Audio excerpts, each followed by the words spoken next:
Mark Mathews is a big wave surfer and keynote speaker. He's won 2 Oakley Biggest Wave Awards and was subject. 3.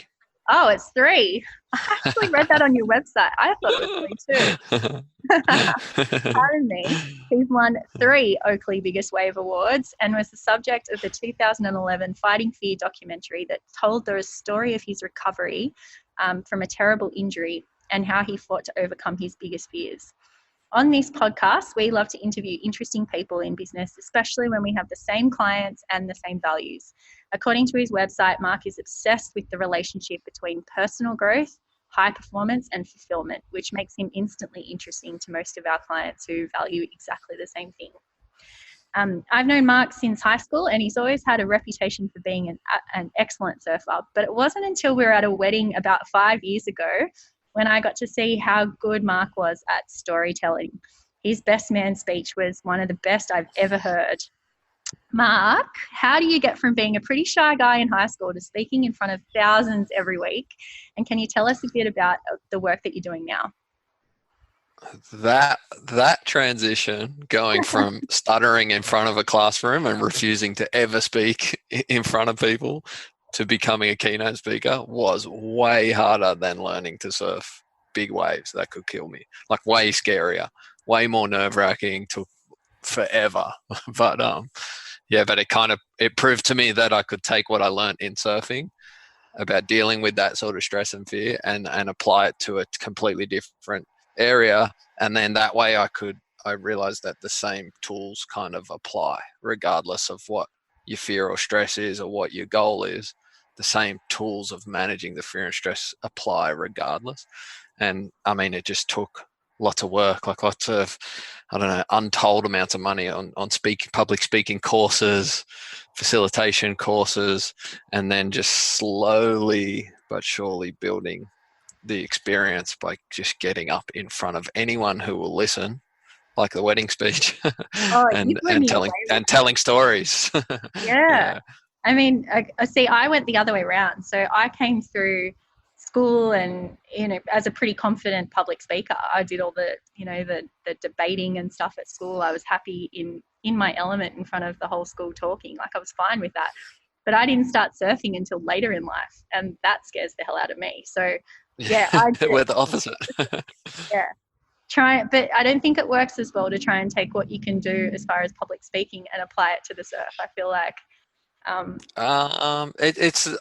just like the same framework as far as it's just experience that makes you comfortable in the scary environment, and it's just slowly but surely building that experience. It's just in surfing, getting the experience is so difficult because the ocean changes every single day. So it's like the time frame that you need to build experience in the sport of surfing is huge because there's so many variations in surf conditions because the weather changes every day. So it just takes longer, basically. Yeah, true. You can't just go out and practice on a 20. No. Wave pools might fix that though. So if you had to learn in the wave pool, it'll be I don't know if they're as much fun. But definitely not as much fun. Fun. I mean, if you don't have the fear of rocks, really, are you actually surfing? But anyway, yeah, maybe not.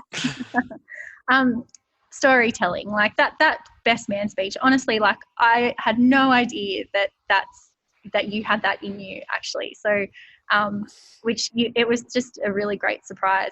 But how important is storytelling in getting, educating people, particularly in the corporate environment, when the room might be filled with pretty high achievers already? That storytelling has to be such a big part of getting your point across and educating people about the stuff that you know so well.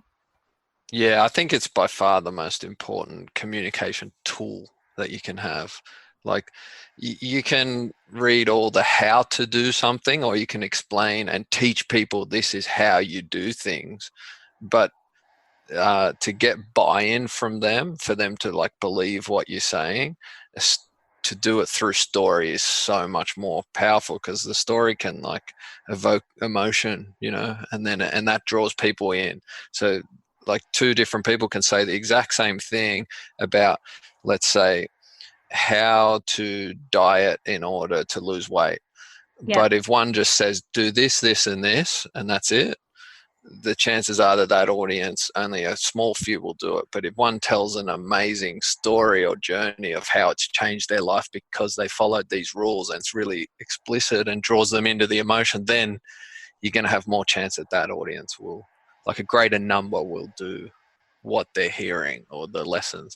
And that's just like when I read more about it, because I was so interested in it after being told that this is kind of the most beneficial way to communicate. It's just when they show the history of humans, it's like that's how we communicated for tens of thousands of years. Like, and it's through stories that we learned everything and spoke to each other and learned from each other. So it's just like wired into your DNA that that's the most beneficial way to learn something. Yeah, so true. Coming from the area that we grew up in, like we've both got a lot of Aboriginal friends as well, and that's oldest living culture, and that's how they do things. They just pass things down. It's like we can physically see that storytelling evolution, like happening, as we grow up around the people that we were with. I 100% agree. Yeah, exactly. Yeah, I mean that's the ancient form of it, and it was still alive for so long. Yeah.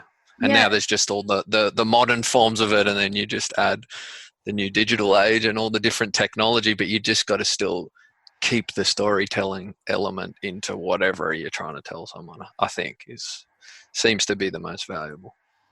Yeah, well, tell us a little bit about your story. So, if people are listening and aren't familiar with the documentary or your work as a keynote speaker, can you give us a little couple of the high or low points that make up your story?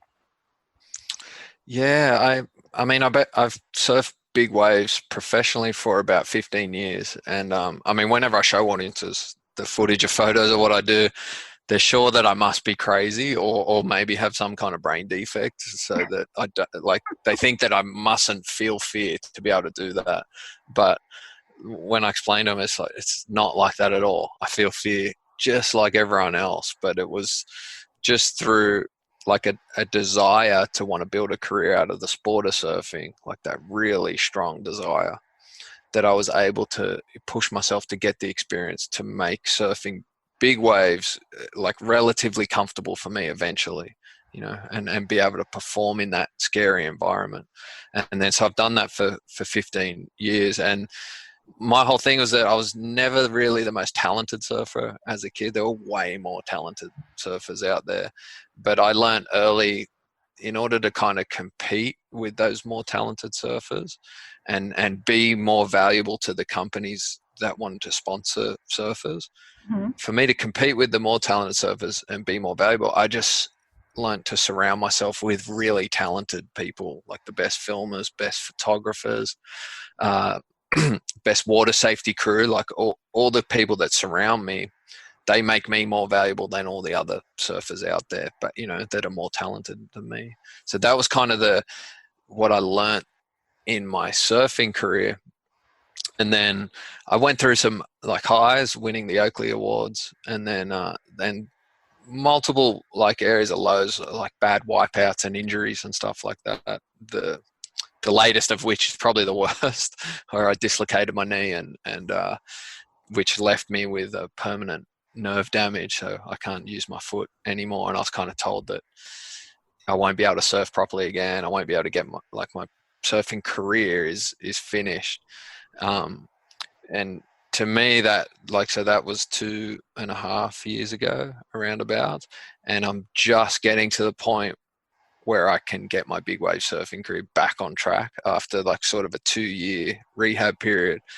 And it was kind of for me the perfect time, that 2 years, to take everything I'd been learning throughout my career and stuff I'd been keynote speaking about sort of overcoming fear, building resilience, like how to harness motivation and all the different health aspects that go along with that, and apply it to proving the doctors wrong and coming back and surfing again.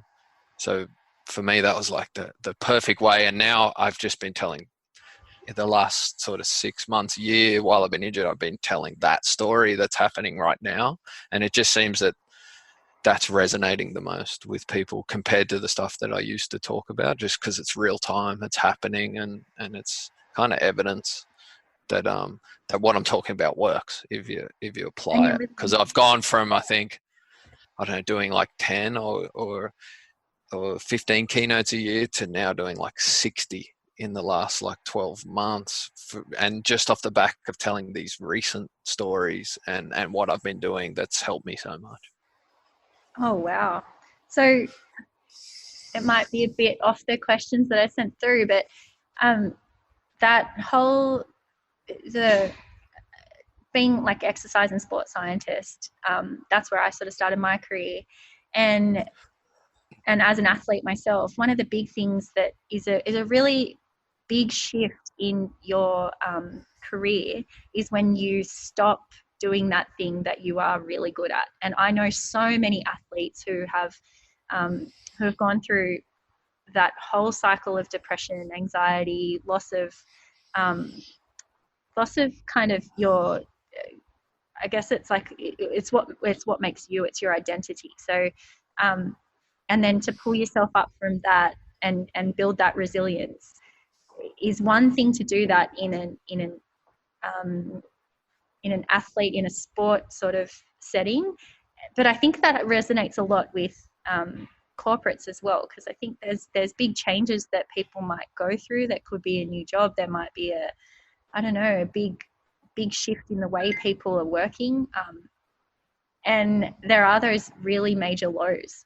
So building, I don't know, building the resilience to come back to that. I can guess that would be something that people really want to hear about, especially from someone who might be just a few steps ahead of them in that process. Yeah, I think, and it's, I think the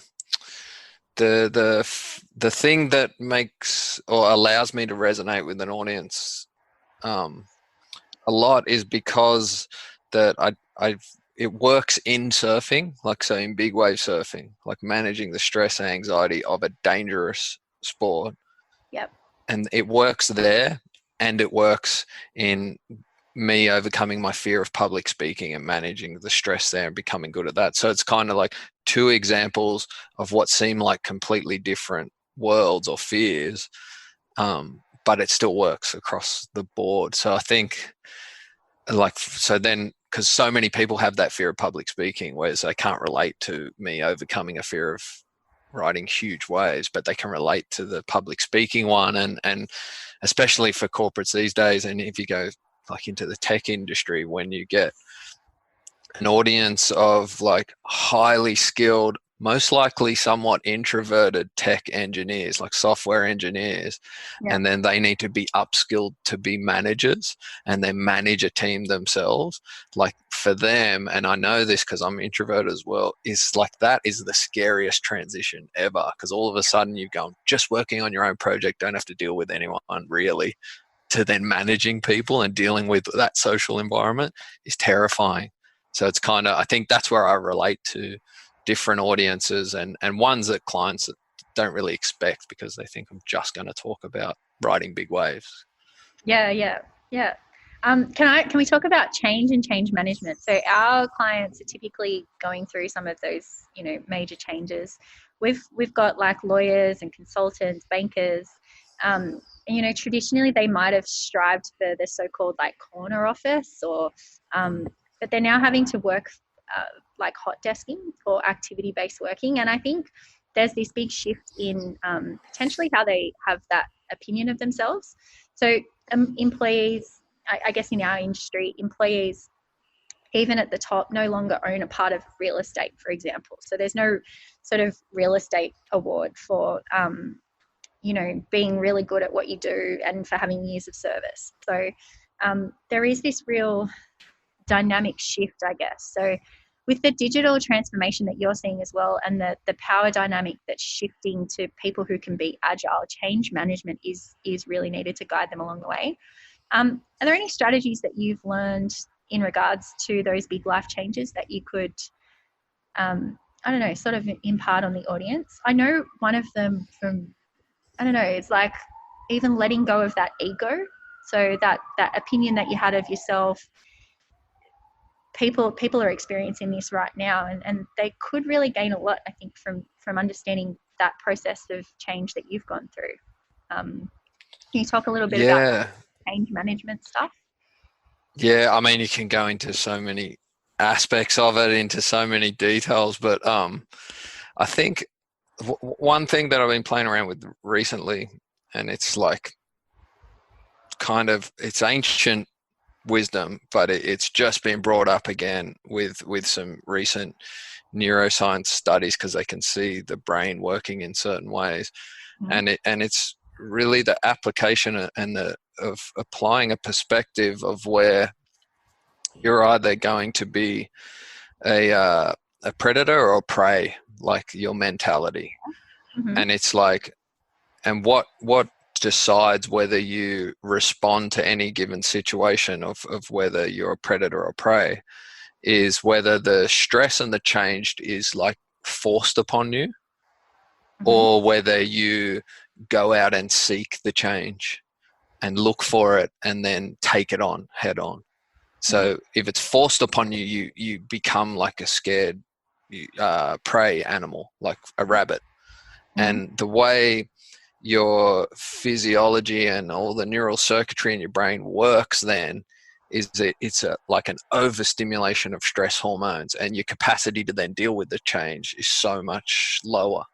But if you take the mindset of you're going to like seek out the change and be on the front foot with it and embrace it when it happens, then the neurocircuitry is more like a predator animal, like a wolf, and the stress hormones released are so much less just because of that. So your capacity to then deal with the stress that goes along with the change is that much greater, like exponentially greater. So it's like the same stress that the change creates, but the mindset that you have of how you frame it or your perspective of the situation is what determines whether you can deal with that amount of stress. That's why some people just seem to be able to take on board so much stress, and then others can't, like, because they're on the front foot and they know it's scary, but they embrace it because they know what's on the other side. If they adapt to that change is worthwhile. Does that make sense? It's kind of that resonates with me really well. I think even in the past few months of, like, we just did something really silly in remaining to work full time and having a baby and trying to manage that, and that's pretty stressful. But yeah, if it's about as stressful as it can get. You've got an 8-week-old now. Yes. Yeah, so to even from like early days, well, for work now, work isn't where you go to anymore. It's the things that you can do. So in trying to embrace wanting to stay working but not necessarily being at work, and what you can balance around that. I think if you can embrace that side of that change and use it to your advantage, you can actually harness a lot of that stress and use it for good. And there's also the sort of element that, well, whatever stress there is that's coming at you, it's not going to last forever. I guess. Yeah, it won't last forever as long as you like adapt to it, upskill yourself, and then you can take it on. Like, because otherwise, if it's bad enough and it can crush you, like that's part of life. But it's like, so you need to upskill, learn what you need to learn, adapt to the new environment, and then the environment will just be less stressful over time. And as long as, I mean, this is what I talk about in my keynote. The main part is, as long as you have in the forefront of your mind the clear picture of what you're chasing, like what you want to achieve, sort of week to week, month to month, year to year, and even more so at the forefront of your mind, the reason why you want to achieve it. Like, so what does success mean for you? Yeah, like, so what, and I think the most powerful thing you can do is tie your loved ones to your success. So how do your loved ones benefit from you achieving that success? Like, what does it mean for their lives? And then all of a sudden you have this sort of great meaning in your life that then makes you want to look for the change. So it turns you into the wolf, that goes seeking the change to continually be better, and you're on the front foot, and then your capacity to deal with stress is exponentially greater, you know. And that's what happens to you naturally when you become a mother, right? Yeah. You kind of like all of a sudden your hormones change completely. Like you've got a, you know, like you've got a little baby here that you have to fend for and keep alive. And it's like what they call mum strength or dad strength. It's like you actually change when that happens, like Yeah. hormonally. So you become like exponentially more adapted to be able to deal with the stress of bringing up a baby, you know, like that Yeah. happens. Like then Yep. you can track that. So it's kind of like proof in the pudding. But I think everyone just like you lose along the way sometimes, and usually the most stressed out people is that they've lost along the way the reasons why they do what they do, or the reason why they're doing what they do is probably not the right one for them. Like, and everyone's got different reasons, but it probably doesn't sit with them deeply that this is, you know, why I'm doing what I'm doing. Probably doesn't really touch them, because then if it does, then your capacity is so much greater. Like if I said, if someone said to me, okay, tomorrow you have to run a full marathon, and with the disability I've got, the drop foot, like nerve damage, Yep. I'd be like, if I tried to do that, I'd probably make 5 kilometers before I collapsed, right? Like it'd just be too hard, and I'd give up because the pain would be too bad. But if someone said to me, you've got to run a marathon to keep your baby alive tomorrow, Yeah. like You do it. I'd probably set a record, like, and I wouldn't even blink. Like I wouldn't, the pain wouldn't even register with me. Do you know what I mean? Like it would not register. So that, I mean, if you put things into that context, then that makes you have a better understanding of what your capacity would be to deal with things. So it's kind of like, here's all this job pressure and stress, and it's hard, and you think you can't deal with it, but if you put it into that context or perspective, then all of a sudden you're like, oh yeah, probably can deal with it. Like, and then you adapt, and then it does become easier. Yeah, and I guess that's why we see so many athletes being great business people. I think that they probably have had that from a young age, or figured it out in one domain, and so when they crisscross into business, I guess that really helps them in that regard. Yeah, definitely. If they can carry that like the capacity to push themselves. Yeah, That's another like and a joint psychological goal. truth.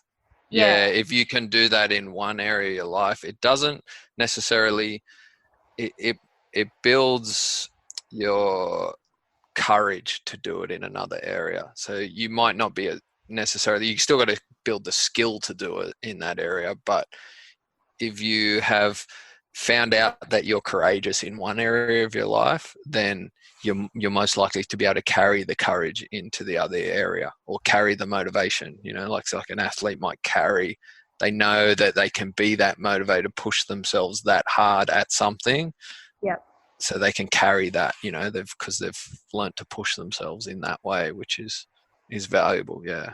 But it's, you still got to build the skill set that the academics built over their lifetime, you know. So it's, yeah, for sure. Excuse me. Talk to us about the zone. So how do you get into that? I mean, the ultimate goal of most businesses is that they're going to great lengths to create these environments for their employees to really get in the zone more quickly, to get there longer, you know, to increase efficiency, productivity. Just talk to us through the zone, how you get there. oh, it's the best like topic. It's like that mythical thing that everyone wants, and it's like meditators are trying to do it like over in this version of it, and then employers want their employees to slip into the zone and be ultra productive. It's such an interesting like concept. I from what I know from personal experience, and then the stuff that I've looked at into it, there's like a fairly simple framework. It's like what we just talked about, what you're moving towards. So whatever your goal is of what the work you're doing has to be meaningful enough so that you'll want to do the job, right? Yep. So you have to be moving towards a meaningful goal, and then the work that you're doing has to be difficult enough so that it holds your attention, but not too difficult that it becomes impossible to do. So it's like you got to walk on that fine border of you need the right amount of stress in your life, but you need the tools to deal with the stress. And when you find that perfect border and you're moving towards like a meaningful goal, then the byproduct is the zone.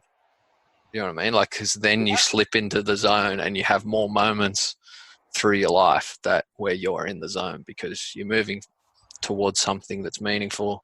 It's difficult enough to be entertaining for you, and you see continual progression. That's the other part. So for employers, it's like you've got to give your enough respect to employees to take on big roles, like, but not too big. So you got to find out what they're capable of, give them that role that's like entertaining enough for them or stressful enough to keep them there, but not tip them over where it's impossible for them to do. Like, so don't set ridiculous targets that are impossible because then they become too stressed and can't deal with it. But don't give them such a stupid job that's so boring, then they're not going. Like, you can't ask someone to be in the zone for 8 hours doing something boring. Like, they're going to last 7 minutes at a time, basically.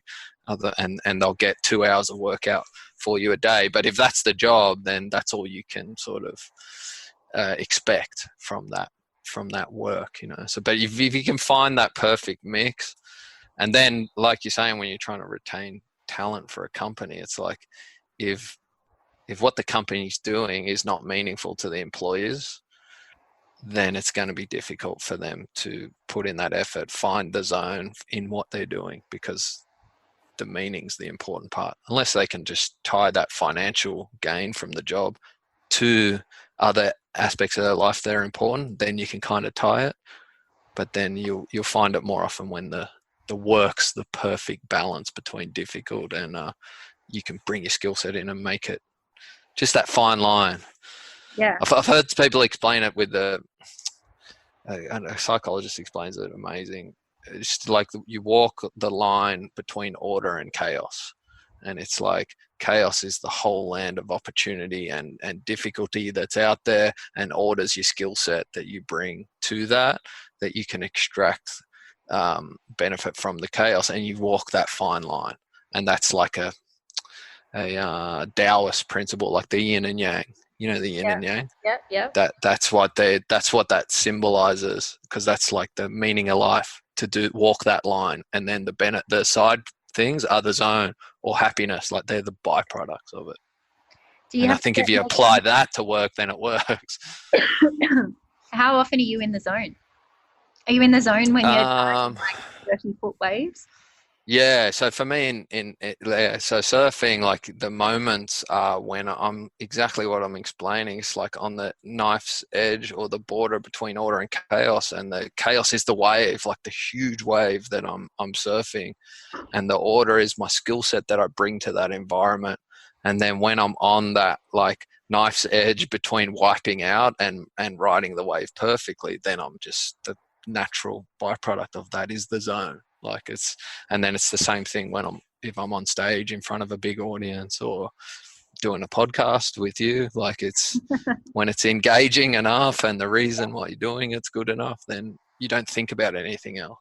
I think it's a byproduct. Like, I think if you put that framework to it, then the byproduct is the zone, rather than I need to, like, the goal is not the zone, you know? Does that make sense? Like, rather than chase happiness, apply this framework, and then the byproduct is happiness, or the byproduct is the zone, because they're pretty much I think the same thing. Sure, like, when you lose those hours of time, is like, that's happiness. Like, you lost those hours of time because you're so immersed in the present moment, you know? You didn't do a psychology degree at some point that I didn't know about? I think maybe close enough. I feel like I could sit psych exams at Harvard and do pretty good. I've listened to because I'm trying to. I spent a lifetime trying to figure out for myself, one, how to improve myself to beat all the more talented surfers, and the main part of that was, how do I deal with fear? Like, because my competitive like the distinguishing factor for me was if I could deal with the fear better than these more talented surfers, then I could be more successful than them, because then I could go and surf more big swells over time and the stress wouldn't wear me down like it wears them down. And then just by sheer volume, I could get more media exposure, like photos and videos, because I could do the sheer volume where they would outperform me on one swell, but not over a year. So Yep. it's like I probably read every piece of literature ever written about fear, I reckon, over a 15-year period. And there's so much interesting stuff out. There's a lot of rubbish out there, I think, but there's a lot of really interesting stuff. Yeah, like I've seen some good I saw a really good creativity and fear presentation by Todd Sampson, the guy who... He's awesome. Yeah. He's got really good TV shows about it. Yeah. Yeah, excellent. Really good. But he did a keynote at the AIS when I was down there, and I was presenting as well, but obviously his presentation blew me out of the water. And it was just, it was so memorable. He uses mountain climbing instead of... Yeah, he's an amazing mountain climber, right? Yeah. But yeah, what's some bad advice that's often spread through motivational talks and keynotes, and what's the best advice to ignore? I think it'd be the same thing, and I think it's just because it's not explained that well, but it's like that you have to be optimistic. I'm one of the most pessimistic people going around, but I know that pessimism in a way is what drives me to prepare better for the situation coming up. As long as the pessimism and the fear doesn't freeze you and stop you doing things, it's such an amazing tool to make you prepare. But if you're like just always optimistic about everything like that, I just don't think that's sustainable. And then you don't make like clever decisions if you constantly just think everything's going to be fine, and sometimes I think that gets misconstrued when it's delivered. It's like if you're not optimistic, then something's wrong with you, whereas I think it's a way more natural state to be pessimistic, but know that you have the tools and the ability to deal with being pessimistic, and then that's a tool in itself to be able to be successful. Yeah, does that make sense? Yeah, That's such a good answer. I think it's like the part where it gets. This is the part where, like a better way, I think, and from what I've like experienced when I'm reading something, the better version of the optimism version, what you got to be optimistic, is just get a clear perspective on your situation, like a real perspective, so that it's not overly optimistic, but it's not overly pessimistic. You don't want those parts of whether they're your personality traits, to kind of dominate everything you see, so you don't see the world as it is. So and like a tool that I use because I'm hyper pessimistic is just like gratitude practices. So if I implement them, like it'll stop me the sort of pessimism, and then like I've got a sort of neurotic sort of tendencies, and they'll like stress me out if I don't like implement a few gratitude techniques just to reframe my situation. So, and when you reframe it, then that's a better starting point to go out and do what you need to do. Like, for example, like you'll know this from like being an athlete, when you got to go to training and you're hating the world, like it's 4 a.m, 5 a.m, you're just hating the world. You don't want to be in there, like no natural sort of sense in your body wants you to be doing what you're doing. And then so to train in that state is not actually that beneficial. It's way more beneficial to walk into that gym, and even though you're hating it, you're like, imagine how much worse it would be, I don't know, if I had a spinal cord injury and I couldn't walk into this gym and I couldn't do anything. And like, how much would someone who has a spinal cord injury love to be doing what I do right now? And then so if you get that mindset, then it's a better starting point to do the work you got to do. And I think your body then adapts to the work you're going to do a little better as well. So that's kind of like, I think that's a better spin on the optimism tool, like, or mind frame, I think. Yeah, But just don't be down on yourself when you're not optimistic, because it's pretty natural. It's a survival technique to not be optimistic. And it's probably a balance as well, because you need your sort of optimistic people in your work, in your company, and then you need your pessimistic Definitely. to like balance it out as well. But then that's team building. Yeah. And I don't sit there for hours doing, I'm not a meditator. I meditate as I run. Like I find running on the sand really meditative. But my alarm says run because you can. Exactly. Perfect. Yeah. That's perfect. Yeah. Because it's like, that's like the best 5 a.m. And it's freezing. But just run because you can. And some people can't. You summed up my long-winded answer in one line. That's perfect. Or it's like work because you can. Exactly. Such a good line. Just go and do it because you can. That's the perspective. Is like jobs are fucking hard these days. Like employers want their employees to work so much longer, like more hours, get more done, be more productive, take on more responsibility, because they don't want as many employees. They don't want to give you job security anymore. Like it's stressful, but it's kind of like you're also still in one of the better performing economies in the world, and there is still a lot of job opportunity. It's like kind of work because you can. Like you're lucky to be working and earning the money that you're earning. So it's hard. It's just hard to tell someone that, like unless they experience it for themselves. You mentioned that you do a lot of like to tech companies and stuff, and like you're a big wave surfer, and you might be talking to a bunch of software engineers. What do you think's one of the most surprising things that they take away from your talks? What are they surprised by you? I think when I tell them, like my fear of public speaking, that's, like, and when I go into the detail of how hard it was for me, like, and me being a stuttering mess, if I had to stand, like when I first went to South Sydney, and like I went from an all boys school, where I could just hide away, not do anything, and then to like a co-ed school, and like for an introvert, it's like the most nerve-wracking experience of your life. And then I just avoided it. Like I basically failed English across a couple of years because I didn't want to deal with the fear, And when I explained that to them, they're just like, no way, that's me, because that's what they're doing at work, because they're hyper intelligent people, most likely like have some of that introverted tendency. So I can relate to them, and then they see that what I look like on stage, because I don't look like an introvert. Like I don't look like an introvert when I'm speaking to you now, but that's like years of practice, Yeah. Okay. So it's just that relatability of the same sort of, doesn't matter what domain you're in. It's kind of like everyone's got the same sort of problems, I guess, that can cross over. 100%. Yeah. Yep. Fear is fear.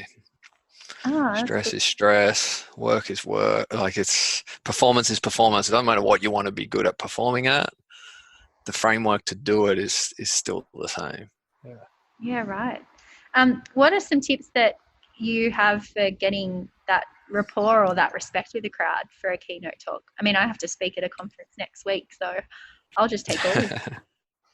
I think the best stuff that I was told, like small technique, is like speak to the audience like you're speaking to one person. Like the demeanor that you have now, the way you're talking to me is how you should converse with the audience that you're talking to, because then they feel like they're having a one-on-one conversation with you, and that that's the demeanor you want. So it's just imagining I'm going to tell what I'm going to tell to my best friend, I'm going to explain it that way, and then that's your real self, because then you're being real when you're on stage. I think that's the best thing. And then you kind of, like, your gaze is the other like you'd look at one person at a time, and you just move around the room and look at one and tell them like they're your best friend. And when you like go from one person to the other, the whole audience just thinks that you end up like at certain moments you're looking at them, so it's like you're having a one-on-one conversation. That and like we were talking about before, stories is like take them into the story, add, like, even if it's a 1 minute story, a 5 minute story, to get a point across is way more powerful than just going, you need to do this, this, and this. Yeah. It's like, here's when this happened to me, or this has happened to me the other day, or like, it doesn't have to be even a personal story. It's like, could be a story of someone else, close to you, or someone you don't even know, or a book that you read, but yeah, the story to get the point across is way more powerful. Yeah, I love that. I And try and do prepare. it. And prepare. That's the part. Don't put your head in the Feels like, sand and yeah. pretend like you're going to be all right. Say it Well, in front of a camera. Watch. That's the hardest part, is watch yourself speaking on video. That's I've the done that quickest way to so many learn. times. Yeah. Yeah. My And that's the hardest thing in the world to do. Yeah, I worked Yeah. in video analysis for a long time, and so people do that with sport a lot. But then it crossed over into the business world, and people had to, watch themselves present or watch themselves consult with a Yeah. patient, for instance. Like if we were filming doctor-patient things, and yeah, it was kind of like you had to eat your own breakfast, and whenever you did a talk, you'd have to film it and show it back to your manager. Oh, you're seasoned veteran then, because that's exactly. I mean, there's no better way to upskill yourself when it comes to communicating than watching yourself do it. Yeah. Well, I guess I only had like a couple of other little things to ask. It was more just about, people worry about what could go wrong at a talk, and what's the most important thing to get right, do you think? So I think it's like your presence on stage is the most important thing to get right, and that's like an authentic one, and that's what comes from just pretending like you're speaking to your best friend. But and know your material so that you can deliver it, but have that demeanor. I think, because that's the relatable one. I think you don't want to get that wrong. I mean, and then it's the same as what you do in surfing. Like, you prepare for the worst case scenario, so that no matter what bad scenario can happen, you've got a way out. So it's like, okay, the AV might crash, and so all my slides might not work. So you got to be able to do your talk without the slides, Yeah. So and then you don't have to worry about that happening. And Yeah. and if you freeze, like my mind freezes on stage all the time. Like, Really? I'll like lose track of what I'm supposed to say. But I've got like a way out of that situation where I know I can always revert to the same sort of story that can fit kind of anywhere in my talk. And if it happens that I freeze, I can just go down that route and then get back to where I was. Like, it's just like a safety mechanism. And then that way I don't have to stress too much about if it happens. Yeah. And then when you stress less about if it's going to happen, then it usually doesn't happen as much. Yeah. I guess that's just experience over time, right? Like you've Yeah. learned that it's not even the worst thing to freeze on stage. It's not the worst thing to forget what you're going to say next. It's like experience tells you that there's always sort of a way around that. Yeah, but I mean, the best thing to do is be prepared and don't let it happen. Because Yeah. I mean, it might be pretty bad if you lose the client that you were pitching to, or for me, if I get up and screw a job up that someone's paying me all that money to do, and then it goes out to the industry that, he's not that good a speaker, I might lose 50 jobs from that. So it's kind of like, it's not going to kill you if you do stuff up, and you can always come back from it, but it's just so much better and that's where my pessimism comes from, is to Yeah. like be prepared for the worst and don't screw it up, kind of thing. Yeah, totally. My last question, which was just more of a general question, I guess it talks to that experience a little bit, but what's something that you wish you knew when you were in your 20s? This was such a good question. And you would know this, the feeling that you get when you meet your baby, your first child, like that feeling, I think if you could bottle that feeling or put it into a pill or create some sort of virtual reality experience that could show teenagers or young adults that that's what that's going to feel like if you could do that for them, they would navigate their life completely differently. Like you would put everything into place so that you're ready to have kids, you're set up financially, you'll do everything, you'll sacrifice everything you need to sacrifice to provide for that future child, because then you know what that feels like. You know what I mean? It's because it's so hard to explain how amazing that feeling is, but terrifying. So it's kind of, if I could have known that when I was younger, I'm like, I would have sacrificed so much more to set everything up so that your kids have an even better life. I feel like I would have, not that I didn't do a decent job, but I feel like if I wish I had known that, because it would have been the most motivating factor in my life if you knew what that was going to feel like. Wow, that's such a good way to end. Not the thing I was expecting to come out of your mouth, I'll admit. No, and it wouldn't have 8 weeks ago. It's kind of, when it happened, it's like, wow, it's crazy. But maybe I wouldn't have taken all the stupid risks that I took surfing big waves. Whether that would have been a positive or negative, that's one of the things, right? So yeah, I am addicted to adventure sports, but that I don't know where the place for those is. I feel like I've been skydiving 3 times, loved it every time, thought I was due for another one, but I don't know. Maybe I've ticked that box and it's done. It's tough. You've reshaped your risk profile. Yeah. Yeah, you definitely reshape your risk profile, I think. But it's not that you probably just prepare more, I guess. That's my theory of going back to surfing big waves again. I won't take the risks that I used to take. Nowhere, not even close. But I'll do a better job preparing, and I'll just figure out a way to do it. Take more risk out of surfing big waves and do it in a way that's safer. That's because now the ultimate goal is not the career success; it's staying alive. But if I can have both, that would be amazing. But time will tell. That's a really good point to finish on. Mark, you're a legend. Thank you so much for all of your time. No worries. It's really interesting. I know that we'll probably get a lot of requests to just talk to you. So where do we send people if they come through and say, that Mark Mathews guy, let me get in touch with him? My website's markmathews.com, Mathews with 1 T. If you want to contact me, email, speaking opportunities, anything like that, it's hello@markmathews.com. And then if you want to see anything around what I'm doing, surfing, or I'm a little bit slack with it, but my Instagram is Mark Mathews Surf, and that's where I post the little stuff that I do post is on there. Definitely people go and see that, because that is a very cool page.